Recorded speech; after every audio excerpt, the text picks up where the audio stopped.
Hello, Internet, and welcome to episode 43 of Funny Book Splatter, a horror comics podcast brought to you by HorrorTalk.com. I am your host, James Ferguson. This week, I had the pleasure to speak with Megan Rose Gedris, the writer, artist, inker, colorist, everything of Spectacle from Oni Press. It's a supernatural murder mystery series set in a circus. Spectacle is currently being published as a webcomic, which you can read for free at spectaclecomic.com. If you don't want to wait, you can pick up complete issues digitally through ComiXology. The first 2 issues are available right now, with issue number 3 dropping on December 6th. Megan can be found online at rosalarian.com, which is spelled Rosalarian. You can also find her other webcomics there too. She's also on Twitter at Rosalarian. That is it for the introduction this week. Now, without further ado, here is episode 43 of Funny Book Splatter with my guest, Megan Rose Gedris. Hello, how are you? Good. I just opened Skype and it decided to update, so I wasn't sure if it was actually working. It's the worst. Of course it does it like the one day I have to use it this year. Yeah, it's always the worst. Like, I feel like Skype and iTunes are the 2 programs that it's like, we're not satisfied with our appearance. We need to constantly update every single time you turn us on. And it's like, maybe we like you just for you. It's okay. Just when I figure out how iTunes works, they change it, and then it takes me another 2 years to figure out how it works again. Yep. Yeah, I don't fully understand it, but most of the time I don't even see any new features added to it. They take away features, and it's. Is this what it is to be old? This is what old people sound like. Yeah. No, it totally is. Yeah, it's terrifying coming to that realization of like, I like these programs when in my day these programs only updated once and it was it. Yeah. Yep. We're old. Sorry. The way I like to start the show is, I know it's a cheesy interview question, but I want to make sure I put it up on Front Street to go like, all right, well, how would you describe Spectacle? So if you were on the convention floor and someone's walking by and you had to give them an elevator pitch, how would you describe the book to them? I mean, so basically Spectacle is a murder mystery set in a circus on a train in like the 1800s. That's like the short answer, but it's also about friendship and sisterhood. I like exploring relationships outside of romantic relationships, so there's a lot of exploring interpersonal dynamics between these zany characters. They're all over the top weirdo circus people and their lives, and also exploring what science means in a world where suddenly you realize magic is real. Mm-hmm. So yeah, that's a large part of it too.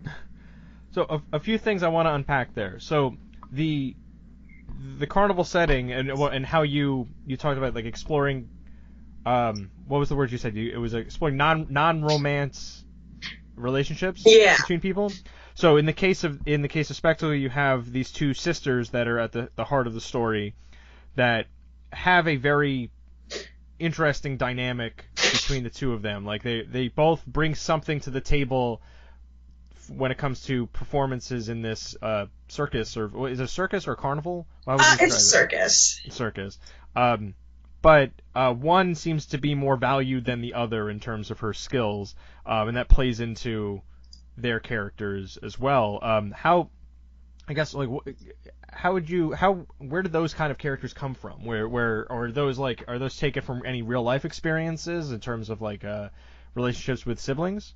Or is that too personal of a question? I realize as I'm saying that I'm like, yes, tell me all about your past. Oh yeah, let's just dig into my meaty family drama. No, I'm close with my sisters, but there was definitely times growing up when we didn't get along super great, and I remember, just having to share a room with my younger sister was just the worst growing up. And I just wanted all of my own stuff.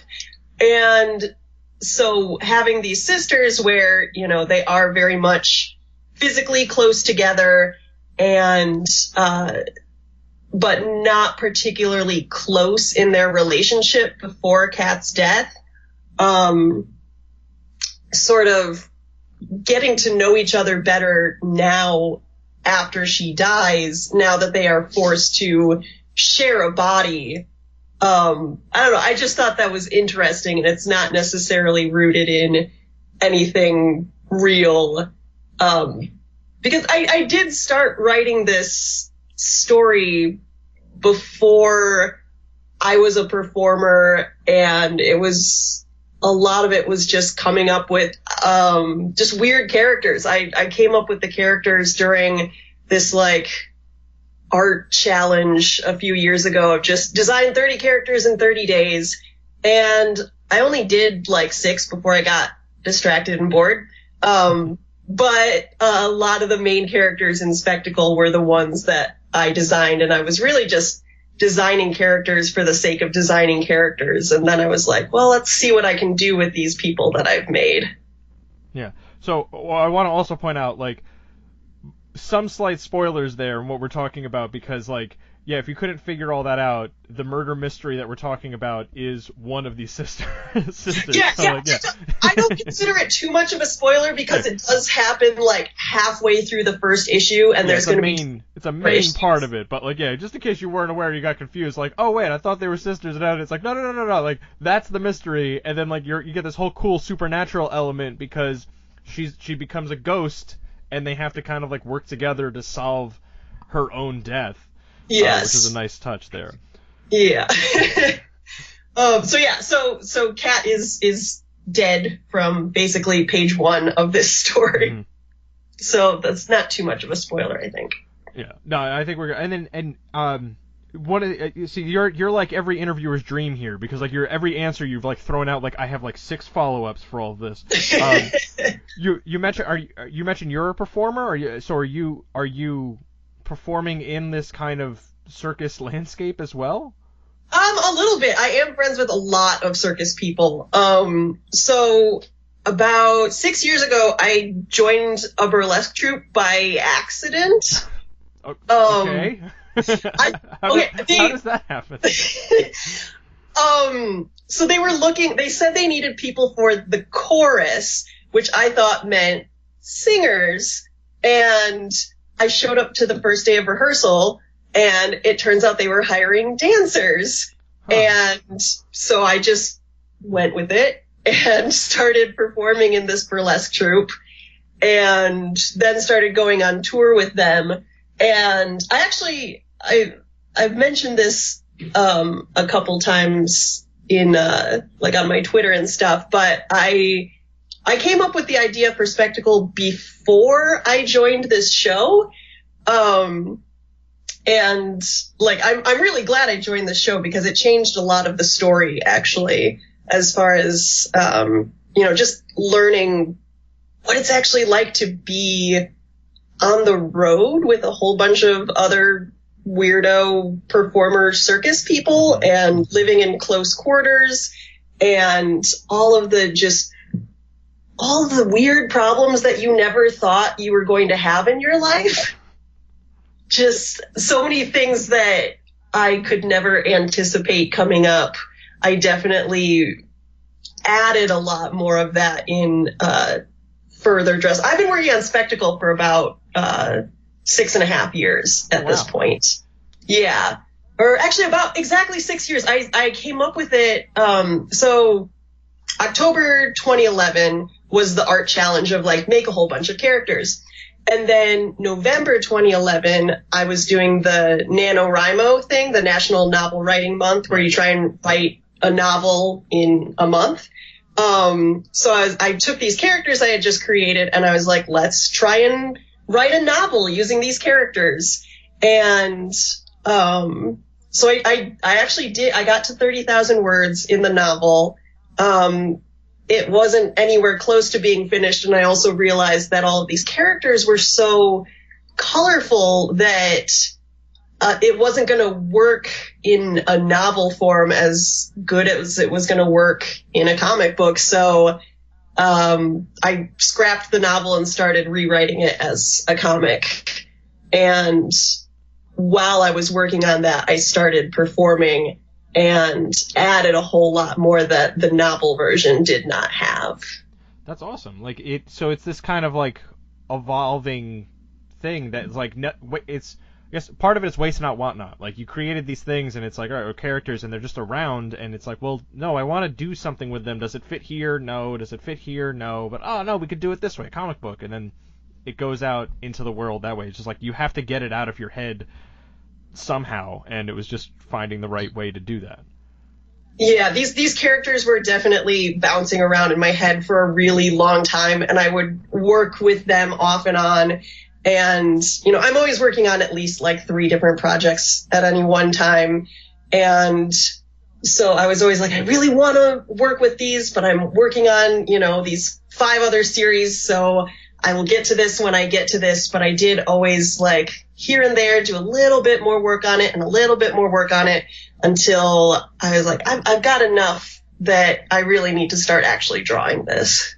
So that was going to be one of my questions, because I'm always fascinated by, because you do everything on Spectacle. You write, you draw, you're inking, you're coloring, you do the covers, everything from beginning to end. So how, as a writer artist, how do you approach a story? Because it sounds like you utilize it, you write it out first with a script before diving into the illustrations. Yeah, I mean, when I was first doing webcomics, I just improvised every page. I had like loose plans for where I was going, but really I didn't even bother to script it before I started drawing.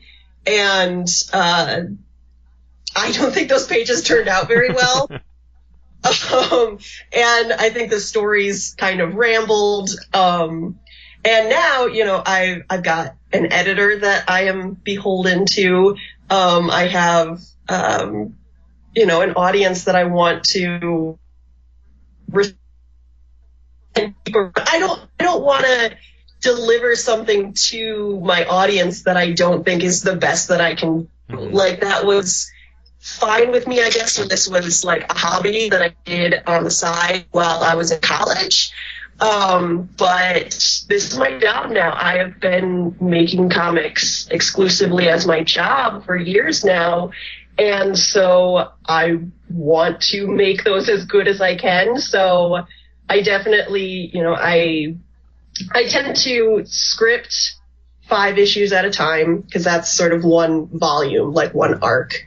I'll script 5 issues, then I'll do thumbnails and sketches for usually at least 1 issue at a time, and then ink it, then color it, and letter it, and then do the covers.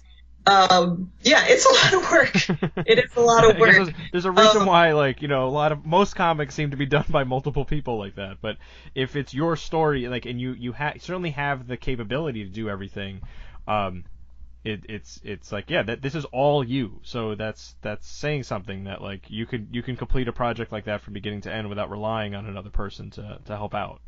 Not everyone has that. Yeah, and I mean, like, I came up doing webcomics, and that very much is a, like, you do it by yourself or maybe with one other person. So I was always just used to, like, you write it and you draw it and no one's going to help you. You're just here floating alone in space, just sending out transmissions. So I just kind of got used to doing everything. And when I was starting, I really mostly liked drawing, and I would write just so that I would have something to draw. And now I have gotten to a point where I think I kind of like writing more than drawing. Especially after, so I hurt my wrist really bad a few years ago, and I couldn't draw for a long time. And that kind of got me thinking about, like, the physical toll that drawing takes. And I still enjoy drawing very much, and I went a little nuts when I couldn't draw at all for 6 months. So I never want to quit drawing, but it definitely made me think about, you know, am I still going to be able to do everything all by myself when I'm 60 and riddled with arthritis? So I've been putting a little bit more energy into practicing writing and getting better at that, just so that at the very least I'll always be able to make stories somehow. even if it's just like pecking on a keyboard one letter at a time with my tongue. I'll do that. There was someone, God, I'm totally blanking on their name, but they did, I think it was called A Voice in the Dark. Image had published, I think 2 volumes, but it was someone that was like in a wheelchair, they're paralyzed from the neck down, and they wrote and drew, like, it ended up being like, I think 10 or 12 issues of a comic with their mouth. Like, they put the pen in their mouth and draw everything, I think digitally for it. But I'm like, yeah, like, when there's a will, there's a way. Like, you want to tell that story, you're gonna get it out there somehow. Yeah, I sometimes you write stories just to get your mind to shut up for a little bit. Like, a lot of times it really is, I'll just be sleeping or trying to sleep, and then these ideas keep bothering me, and I know I'm not going to ever sleep again until I write some of it down. So, yeah, a lot of creativity is just trying to get the stuff out of your brain so that you can sleep. It's this drive of a storyteller, I guess, to just like get it out there. Now, have you done anything yet in terms of writing for someone else to draw it? I've done little bits here and there writing for friends to draw, but I definitely want to get to a point where I do that a lot more often. I've got more stuff written than I could ever physically draw in my life if I just kept drawing nonstop. It's so easy to write, like, and then there is a page of just horses. And then it takes me like 3 weeks to draw all those horses. And that's something that keeps coming up with Spectacle, because a lot of it, it's in the 1800s. They don't have cars. Actually, cars suck to draw. Trains, I hate drawing those. Horses are awful. Any form of transportation is like the worst thing in the world to draw. And so this is set on a train, and there are a bunch of animals in the circus, and there's horses and stuff. And it's so easy to just write, and then they all get on the train, or they get off the train and get on a horse. And then, so scripting Megan and drawing Megan are very much at odds, because scripting Megan will just be like, la-di-da-di-da, and then there is a crowd scene outside of this train with a bunch of horses. And then a couple months later, when I am actually drawing this, I am so angry at my past self for writing this, because it took me 30 seconds to write that sentence, and it's going to take me 2 weeks to draw it. And yeah, so it's a lot of, but it's the story that I want to tell, so I suck. I have gotten better at drawing horses just because I have to draw them all the time now. And trains, and yeah, so it's forcing me to draw things that if I had my druthers, I would not draw. Well, so I guess that's one thing you can either, depending on how you feel about different artists that you might work with, to say like, well, how much I know that I hate drawing all these things, so you could either take it out on them, or you could say like, oh no, I know that these are a pain in the ass to draw, so I'm not gonna make you draw all these things. Yeah, I definitely have a lot of scripts that I have specific friends in mind for, because I know, like, their art style would go really good with this, or I know that they enjoy drawing this kind of stuff. But I insist on paying people for work, so I don't typically hire my friends to draw for me a lot, just because I don't have a lot of spare money to do that. But someday, when I'm rich and famous, when I get those webcomics millions that are surely waiting for me, I definitely have so many projects that I intend to go to every single one of my friends and be like, I wrote this story for you to draw, and here is $50,000 to do it. That's kind of the dream for me, is just to hire all my extremely talented friends to turn my words into art. I did work with Rachel Dukes on a story for the Oath anthology, and it was so amazing the way they managed to draw it exactly how it looked in my head, when I went back and looked at my script that I had sent to them, and none of those details were actually in there. And somehow they just knew, because most of the time I'm scripting things that I'm going to draw. A lot of times I don't get super detailed because I'm like, yeah, I'll know what I meant. And actually, I don't know what I mean. Like, I'll write a script and I'll go to draw it like 6 months later, and I'll be like, I have no idea what I meant by this, and then I have to make it up. But somehow Rachel just knew, like, okay, just this is what the inside of Megan's head looks like, and I'll just draw that. It was really amazing, and yeah, I want to experience that again. It was such a thrill. It's like both really awesome and also more just a little terrifying to be like, how did you get this exactly the way I thought it was? Yeah. I'm checking for hidden cameras. So we talked about what you don't like to draw, but let's spin it to the positive. What do you love to draw? I love to draw people.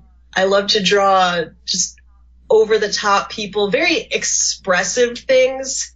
My style's gotten so much more cartoony in recent years because it's just been more fun to abandon realism, and sure, joints don't really bend that way, but I like how it looks and it makes everything more fun. So yeah, just mostly expressive people, very organic shapes, I guess. I like drawing nature and flowers and stuff like that. I just hate drawing straight lines, I think, is what a lot of it comes down to.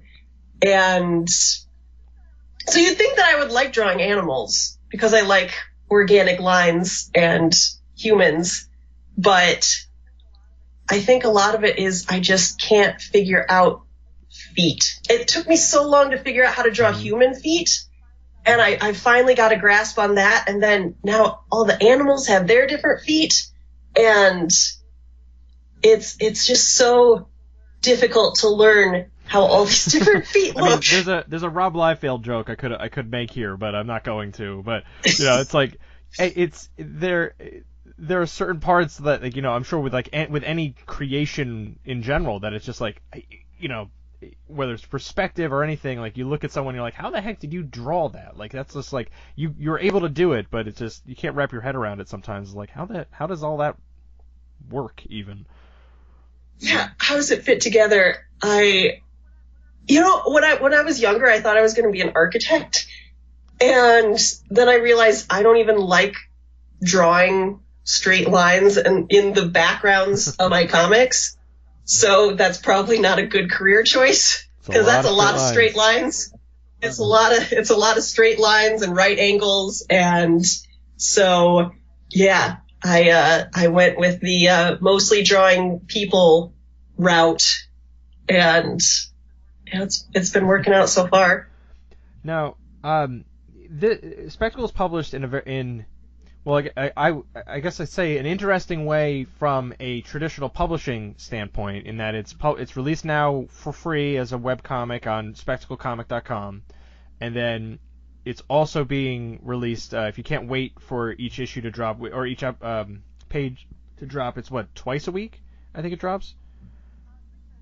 3 times, so 3 times a week the webcomic updates, Monday, Wednesday, Friday. And then new issues of the digital comic are once a month. So if you don't want to wait for all the individual pages to drop, you could go and get issues on ComiXology. The first 2 issues are out right now. And then the plan will probably be to collect it all into a trade paperback sometime next year, I'd assume. Yeah, I think July, but don't quote me on that. Sometime in the summer 2018. So, you're no stranger to webcomics, so was Spectacle, did you always envision it as a webcomic first, or was this something that you had brought to Oni Press to say, hey, what if we did it this way? How did that kind of come about? It was sort of a little bit of a back and forth thing as far as trying to find the best way to present this. There's a very different way to write a webcomic as opposed to other forms of comics, because with a webcomic, because you're updating it one page at a time, every single page has to have a beginning, middle, and end and make sense on its own a little bit. And I've been doing webcomics for so long that I just naturally write them that way. It's really hard for me to end a page that doesn't have somewhat of a conclusion to it. So every single page ended up being a little standalone page. And I really like that Oni is experimenting with this and saying, like, recognizing that webcomics are changing the landscape of comics in general, and that their webcomics have sort of already delivered this model of putting it on the web for free and then still selling paperbacks later, and that it's been working for us for a really long time. And what if we could keep that model, but do it with a team of people rather than, just me all by myself. So it really is the same way I've always been making comics, as far as, I make this whole comic, I put it online on a schedule for free, and then people buy the books. But now I also get an editor and a marketing team and graphic designers to lay out the book. There's so much stuff that I don't have to do alone anymore, and that I have people who are much better at it handling. Like, I'm not maintaining a website anymore. I'm not trying to get the book into stores. Like, there's so much that is now off my plate, so I can focus more on making a good comic, and they do all of their good stuff, so that it really, it's like the same system I've always been using, but better. Yeah, well, you hit the nail on the head there, that you could just focus on the main reason why you're here in the first place, in terms of just making comics. Like, that's what you want to do. You don't necessarily want to have to market it and distribute it and print it and all these other things. That's just the means to get it out there in the world. Like, at the end of the day, like, you want to write and draw and tell stories. So doing that is what you can spend more time on now, instead of having to take care of all these extra duties. Exactly. And, like, for a long time, webcomics people used to joke that we're actually just t-shirt salesmen, because so much of our time was spent trying to sell merch just so that we could make these comics make financial sense.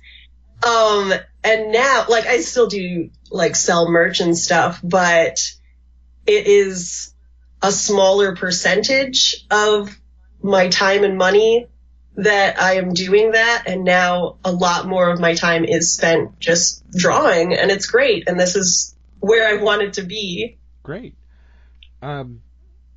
Now, how did you land with Oni Press for this initiative? Because since you have done so many webcomics by yourself before, how did Oni Press get involved with this project?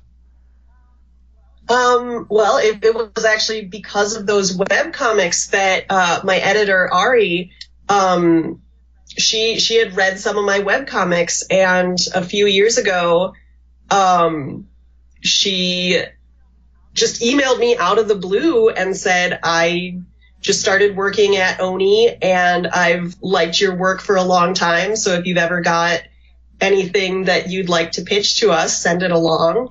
And I had actually just finished putting together the spectacle pitch so that I could shop it around to people, and Oni was one of the places where I was going to send it anyways. So that really worked out, that I just, Ari somehow read my mind as well. Why do I have all these people reading my mind? It's a growing theme. Like, just talking. Yeah, just somehow she knew, like, she just smelled in the air that I had this fresh pitch. It just, like, it had all of these nice, it was like a warm apple pie, and the scent was just drifting through the air, and she caught a whiff of it. And so, yeah, she just emailed me, and because she had seen my other work that I had been putting out there. So, you know, webcomics are definitely a way to get a career in comics. Like when I was first starting, it was seen as like, oh, you couldn't get a real publisher to look at you, so that's why you had to self-publish. And now we're at a point where it's like webcomics are essentially a portfolio where you do what it's a way of working for free in a way that doesn't compromise your integrity, because no one else is making money off you most of the time. Like if you're, I think all artistic careers have a certain amount of working for free. I think that's just always going to be part of it a little bit. It's so rare that you go to school for art and then immediately get hired into an art job and never have a moment of drawing something that you are not paid for. So all art jobs have a certain period where you are drawing and no one is paying you. And that is cool if you are drawing what you want to draw and no one else is making money off you, because then no one's exploiting you. You're having fun. You're making something, and it can lead to paying jobs. The free art jobs that are a problem are where you're working for free and someone else is making money off you. But with webcomics, yeah, it's you're making something for free and people are reading it for free, but you're in total control of what you're making. Because again, with webcomics, it is a lot of like, you're the one writing it, you're the one drawing it. Everything is exactly how you want it to be.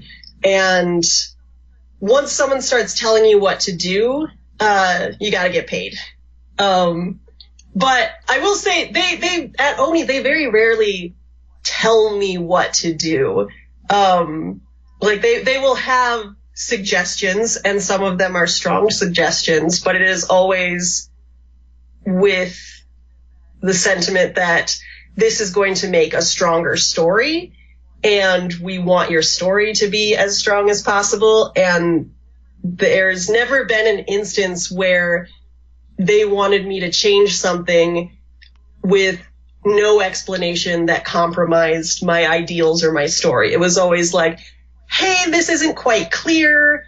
Can we find a different way of communicating this? And 99% of the time it's like, yeah, you know what? That totally doesn't make sense when you are not living inside my head. Although from your track record, there's a lot of people that apparently do live inside your head. So maybe it's, you know, that's you true. could be taking that for granted now.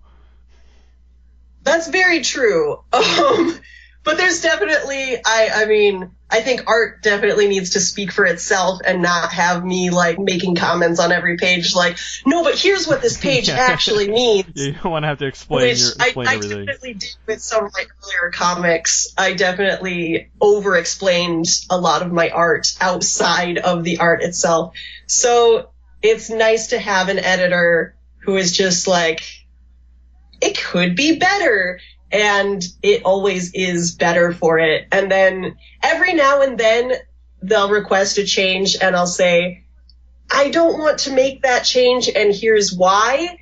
And they are very trusting of me that I know what I'm doing with my story. And they'll say, you know, can we do this? Well, it's a lot of back and forth until we're both satisfied with the story that we've made, and then it is a better story for it.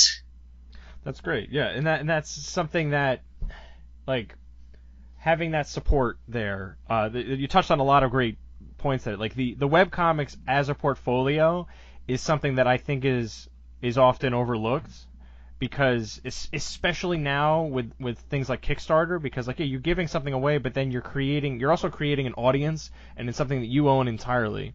So that way you may be throwing that all out there, but then when it comes time to like, hey, I want to collect this into a book, and you're going to run a Kickstarter campaign, or you put up merch or something like that, then that's when people go like, yeah, you gave me all this free entertainment for however long, yeah, I'll give you a few bucks to do this, or I'll, you know, contribute to something to help support you. and it seems to something that pays dividends over time. That, you know, each time that you look to cash in, it's getting, and cash in is not the right term. I don't want to be like, yeah, all right, no, give me all, I gave you all that goodwill, all that free entertainment. I mean, I'm only in comics for the money, of course. This seemed like the most stable career path I could take, the most sure bet as far as making $1 billion. So yeah, I'm really just here for the money. Yeah, well, you did mention before the $1 million that are going to come from webcomics, right? So. Yes, I was promised $1 million. Yeah. So now, when you set this up, was I apologize, I think you mentioned this already, but I want to make sure I understand. So was this set up as a webcomic initially, and then if so, do you set it up in that such a way that like are you still thinking in that mindset that every page has to tell that full story? It wasn't originally going to primarily be a webcomic, but I think it is. I'm just writing it so much like a webcomic, and you know, it's the state of the comics industry right now as far as you know, floppies go. A lot of comic shops seem to be kind of flooded with a lot of issue ones right now, and also I am just not a person that buys single issue floppy comics. And I don't know how to ask people to buy them. I'm really good at selling things that I believe in and not great at selling things I don't understand. And because I don't buy single issues, I'll buy them like on ComiXology, but I don't collect them physically. I tried to when I was younger, and they would get damaged, and that would upset me. So I would always wait until they were in trade paperback collections. And so it just makes more sense with my background and where things are going as far as the comics industry right now. And just seeing that webcomics have created this new model that is starting to be really stable and really work. And yeah, why not go with what I know and what I know works and what I really believe in? It just makes it easier to, I guess, convince people that it's worth it. Well, that idea, like you're giving it away. Like, look, if you don't want to pay for it, that's fine. You could just go to the website every few times a week, and you could read it that way. But if you want to just get it now, you could go ahead and buy the single issues on ComiXology. So they're priced at I think they're $1.99 each, so it's a lower cost than what you do if you went out to buy a single issue floppy in the store. And then down the line, hey, if you liked all this, then pick it up in a trade paperback when it's released in print form. Yeah.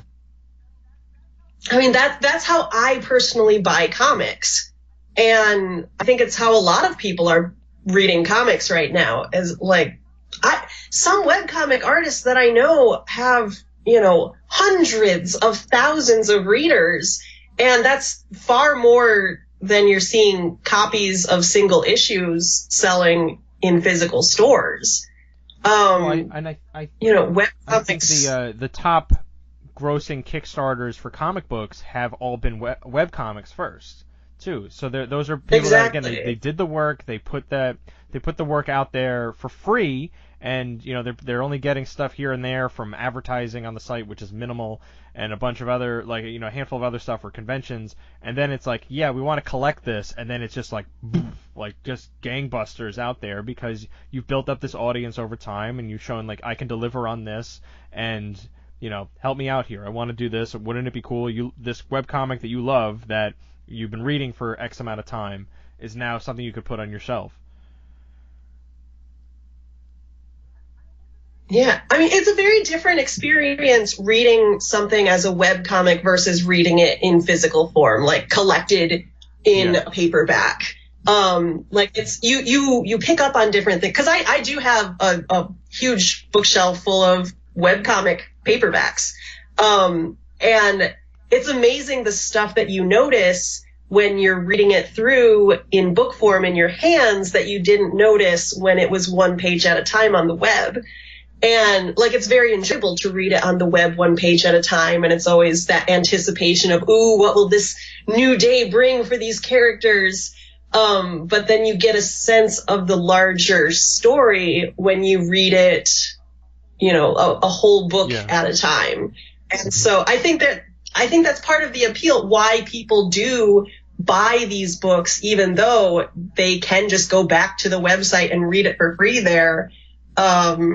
It's a different experience. Yeah, I mean, webcomics is something I personally struggle with because, like, I'm horrible at, like, appointment viewing of television, and I think the same thing kind of translates to webcomics for some reason for me. Like, I can never remember when things are updated, or I'll subscribe to an RSS feed and then forget to check it, and then all of a sudden I'm, like, a month behind, and I have to just, like, click through and read every page, and I'm like, that's why, like, even if there is a Kickstarter for one, I'm like, yes, I'll do that, and sometimes I'll just get a PDF, and it's like, yeah, like, yes, I could go online and read all of this for free by clicking through, but I'd rather just get it all on a PDF that I can load on my tablet and then just read through it that way, which is like, it's almost silly to think that way sometimes, of it being like, hey, why are you doing that when it's all free and it is a digital comic? Like, it's like almost silly to say that, but then it's like, hey, you could do this to, still support them, and I can read the whole story all at once. Exactly. It's the same reason we binge watch on Netflix. Like, it's I don't know, you just get on a roll, and it's more fun sometimes to just really get immersed in a story by sitting down and reading a huge chunk of it all at once. So that is, you can definitely keep reading it for free. And I want people to read it for free. I want people to read the webcomic. And because I also, I've had periods off and on in my life where I couldn't afford to buy comics. And I know a lot of my audience is in the same position, especially because I'm often courting readers who are not going to typically be the richest people in the world. I court a lot of the LGBT community and women and, people that aren't necessarily rich. And I think they deserve to have entertainment as well. And so I always want to be putting out some free work into the world for people to enjoy, because I don't think art should be something that you necessarily have to have money to enjoy. But I do think I'm very appreciative that people do want to spend money on art when they do have money to spend on art. Yeah, it's a great setup here, and you're right. And that webcomics have brought a new way to reach an audience via the comic book medium. So it's yeah, like there's no downside to it aside from the fact that it's like, well, as an artist you are working for free in that upfront capacity, but then it seems like it has such a great payoff if you stick with it and continue. Yeah.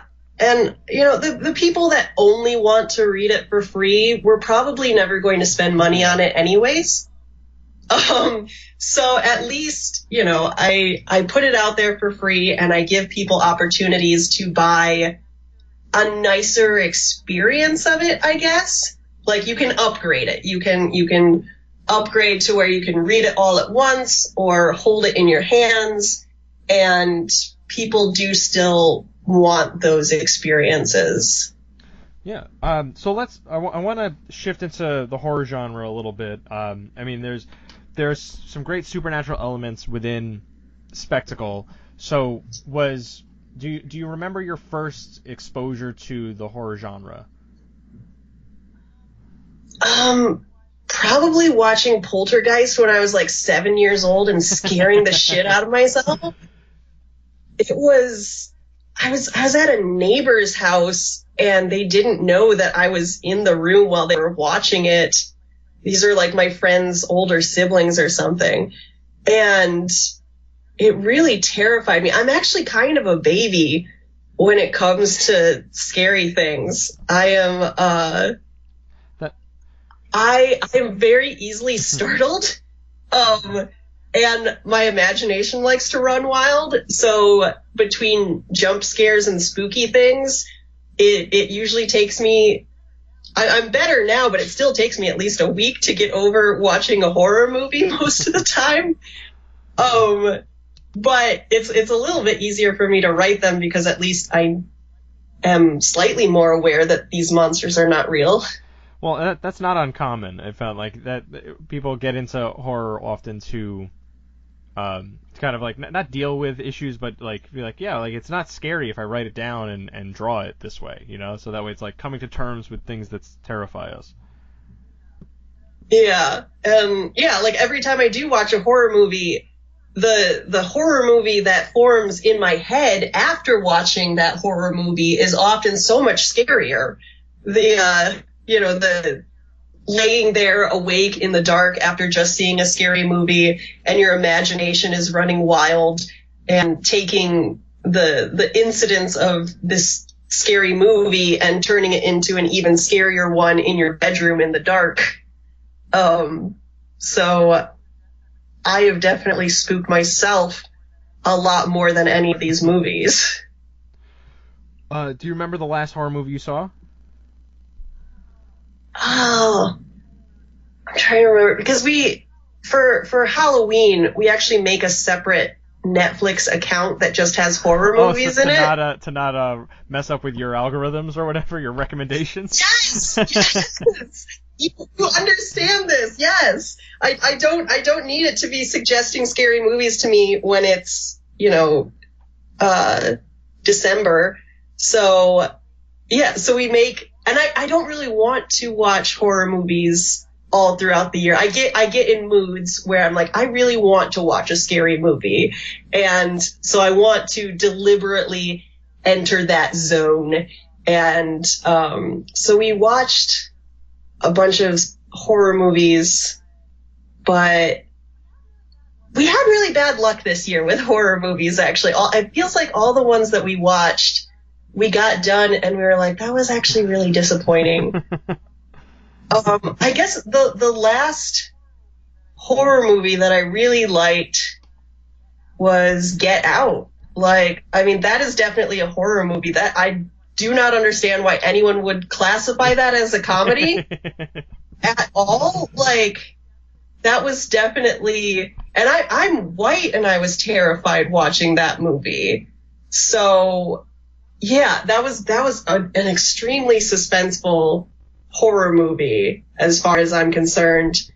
And it was just really beautifully done. As a confession, I have not yet seen Get Out, but I just bought it on Blu-ray. So it came in the mail yesterday. So I think I'm going to watch that this afternoon to finally get it because it's really I've not heard a single person say a bad word about it. Everyone was like, "Have you seen it? It's amazing. It was so good." Every single person had that kind of reaction to it. So I can't wait to watch it. I just hope the hype hasn't ruined it, but I don't think that, based on what I've heard about it anyway, that would happen. I'm really excited for you that you get to have this fresh experience. Sometimes I wish I get done seeing a really good movie and I'm like, I wish I could erase my memory so I could watch it again right away with the same fresh outlook of it. I had a conversation with a friend of mine about that. Like, if you could go back in time and like watch a movie, like completely erase that memory from your mind, because like when I first saw Empire Strikes Back, like I didn't see it until I was like I was a teenager, but by that point, like the Luke, I am your father was like in pop culture. Like I was spoiled on like Muppet Babies, so it's like I knew that already, and I'm like, oh yeah, this guy's his father. So, but I can't imagine what that would have been like watching it fresh without that knowledge. Like mind-blowing kind of experience. So yeah, it's amazing to have like that. That's a slightly different situation because it's like, well, that was ruined before I even got out of the gate. But to have that like fresh experience to come into it completely new without any real knowledge is yeah. I would love to revisit some movies like that again. I get excited when people haven't seen movies that I really love or haven't heard music that I really love. I don't understand the reaction to be like, you haven't seen this. How have you been surviving this whole time? You're terrible. Like, I just get so excited. I'm like, you get to have this experience now. I'm so jealous that, like, you get to experience the magic for the first time right now. That's so cool. Yeah, I used to get into arguments at my first job with this older guy, and when we talk about movies, like, oh, you haven't seen this, you haven't seen that. And I'm like, you're like 20 years older than me. Like, you had so much more time to see all these movies. Like, no, I haven't seen all these movies that came out before I was born. Like, give me a break. Exactly. And so many more movies have been made in that time. So now there's even more movies that exist now than did 20 years ago. So how do I choose which ones? And I feel so mad when I watch a terrible movie. I'm like, there's so many good movies to see, and I wasted my time with this terrible one. Yeah, I've gotten a lot more strict with my time. That, like, if I'm not, like, totally engrossed in a movie within maybe a half an hour, I'm out. And then I'm like, I got it, because you're right. There's so many good movies out there that it's like, and TV shows, and then you get into, like, and even, like, books and movies and books and comics and everything. Like, there's so much entertainment out there that if I'm wasting my time reading a bad book or watching a bad movie, like, why? There's no reason for me to do that and to waste more time for it. Yeah, and that's one of the things that I consider when I'm writing, is just really wanting to respect the audience's time. Because, you know, if I write a bad book, why should someone read that instead of spending their time reading something really good? So I always just consider that when I'm making things. And it's definitely, when I was younger, there was definitely a sense of, like, I'm going to make what I want, and if the audience doesn't like it, fuck them. They just don't understand. I'm just too edgy for them, and just too way out there and so cool they don't even understand it. And, like, especially with performance and some of the shows that I've been in, because burlesque is similar to webcomics, where it's a little bit of a wild west of, you know, we're all weirdo, independent people making stuff that isn't necessarily mainstream. And so a lot of people would have a tendency to just go way out there into some areas where people were no longer enjoying it, and being confused about why people weren't enjoying it. Like, are they not enjoying it because it's too clever, or are they not enjoying it because it's actually bad? And so I've gotten to a point where, both on stage and with my comics work, I care what the audience thinks now. Like, I don't think it's a good thing to be like, I don't care what anyone thinks. I think that can be kind of disrespectful, especially if you're asking someone to pay you, to be like, I demand that you give me money for my art, even though I'm going to deliberately make something that you will hate. I mean, I guess I've met so many artists like this. Depending on how you think about certain directors' work in the film industry, there are people that would say, like, yeah, no, this guy makes movies to piss off people. And there's a certain element of, who are you pissing off? Like, are you punching up or punching down? So that's that. Like, I don't care about pissing off, you know, Nazis. I don't care about pissing off, you know, rich old white dudes. But I really care if I make something that hurts someone with less privilege than me, or equal privilege to me, or just anyone who doesn't have that much power, because stories should have an impact on the real world. And if my story impacts the real world in a negative way for somebody, that does make me feel bad. And I don't want to do that. And I don't want to hurt people frivolously. And I don't want to... It's not that I don't want to make things that are challenging, but it's, how are you challenging people? Are you challenging the right people? I've often compared it to the writer or the creator is like a parent, and the audience is their child. And the child might want to eat candy for every meal. But as the parent, you have to give them vegetables because it will make them grow. But the child thinks the vegetables are often very icky. And so they might rebel against eating those vegetables and say that it's gross, but they will also rebel and be grossed out by if that parent feeds them dog shit. Like, just because a kid is saying this is yucky doesn't mean that it's, oh, they just don't want to eat their vegetables. Sometimes it really is yucky. Sometimes you have to be aware of why the audience is saying this is yucky. And are you giving them something that enriches them, or are you just giving them dog shit? And also, you know, rewarding your audience sometimes with some candy too. Like, hey, you've been good. You can have a treat. I will sometimes, you know, give you what you want that's a little fluffy or silly. Isn't necessarily going to make you grow as a person, but it's going to make you feel good, and that is also important. Yeah, I mean, I have nothing else to add to that. Like, that's it's so well said.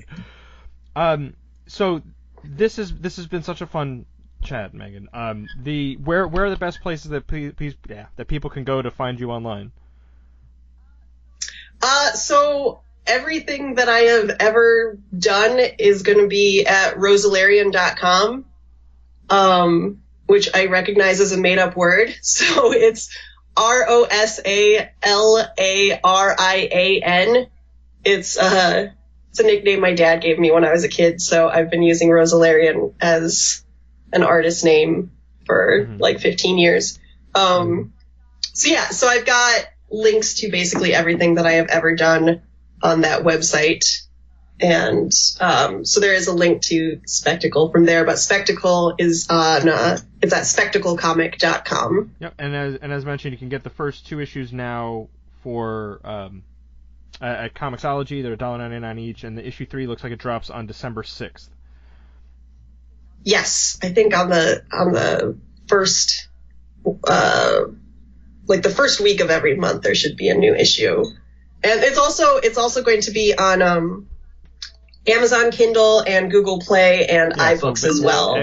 All your digital platforms are covered with something like that. And you know, I've read the first 2 issues. It's a pretty fun story. Well, fun in as much fun as murder can be, I guess. But murder can be very fun. The idea of having a kind of ghost trying to solve her own murder in a setting as strange and creepy as a circus is certainly a compelling premise for a book. So it's definitely worth checking out. And with the webcomic set up, you could try before you buy for the issue 2. So Megan, thank you again. That about does it then for this episode of Funny Book Splatter. I have been James Ferguson with my guest Megan Rose Gedris. You've been listening to Funny Book Splatter, a horror comics podcast brought to you by HorrorTalk.com. We've been bringing you the best in horror since 2002. In addition to comics, we cover movies, TV shows, books, and video games. We've got news, reviews, guest features, interviews, unboxing videos, and much more. Be sure to sign up to Steve's Deals newsletter to increase your horror collection without breaking the bank. Check us out at HorrorTalk.com and at HorrorTalk on Twitter.